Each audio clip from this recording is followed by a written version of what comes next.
எல்லோருக்கும் வணக்கம். Welcome to Mallika Narayanan YouTube channel. இந்த வீடியோ நம்ம என்ன பார்க்க போறோம்னா காரா பூந்தி எப்படி செய்யறதுன்னு பார்க்க போறோம். அதுக்கு தேவையான இன்கிரிடியன்ட்ஸ்: கடலை மாவு 1 கப் எடுத்திருக்கேன், அரிசி மாவு, வெறும் மிளகுத்தூள், எண்ணெய், கலக்கொட்டை, பூண்டு, கருவேப்பிலை, உப்பு. இப்போ எப்படி செய்யறதுன்னு பார்க்கலாம் வாங்க.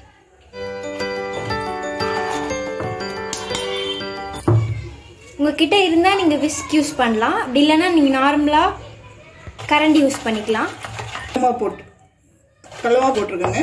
அரிசி மாவு 2 ஸ்பூன், டேபிள் ஸ்பூனில் 2 ஸ்பூன் அரிசி மாவு போட்டால் தான் நல்லா வரும், மொருளாக வருங்க. உப்பு 1 ஸ்பூன், தேவைக்கேற்ப போட்டுக்கோங்க. வெறும் மிளகுத்தூள் 1 ஸ்பூன் ஃபுல்லாக போட்டிங்கன்னா நல்லா கலந்துடுங்க. கலந்துட்டு கொஞ்சம் கொஞ்சமாக தண்ணி ஊற்றிக்கலாம்.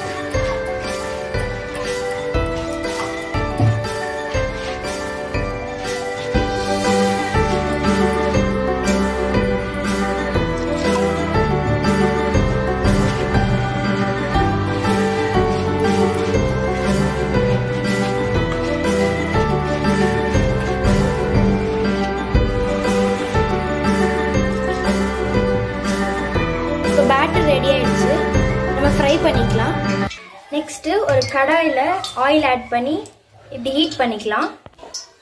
இந்த கன்சிஸ்டன்சியில் இருக்கணும்.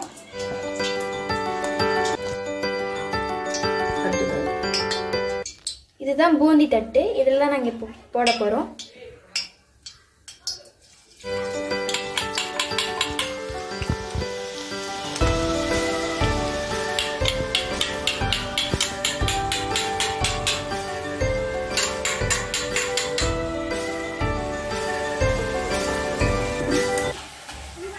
இந்த அளவுக்கு வரும்போது எடுத்துடணுங்க.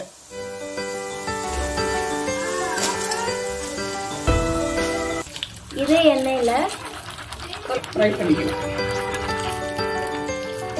தட்டிலே வச்சு ஃப்ரை பண்ணிக்கலாங்க.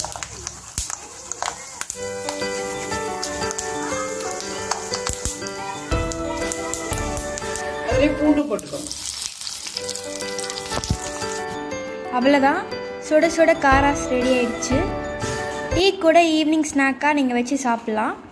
இதை நீங்கள் காரா பூந்தின்னு கூப்பிடலாம், காராஸ்னு கூப்பிடலாம். இந்த ரெசிபி உங்களுக்கு பிடிச்சிருந்துச்சுன்னா லைக் பண்ணுங்கள், ஷேர் பண்ணுங்கள், கமெண்ட் பண்ணுங்கள். மறக்காமல் மல்லிகா நாராயணன் யூடியூப் சேனலுக்கு சப்ஸ்கிரைப்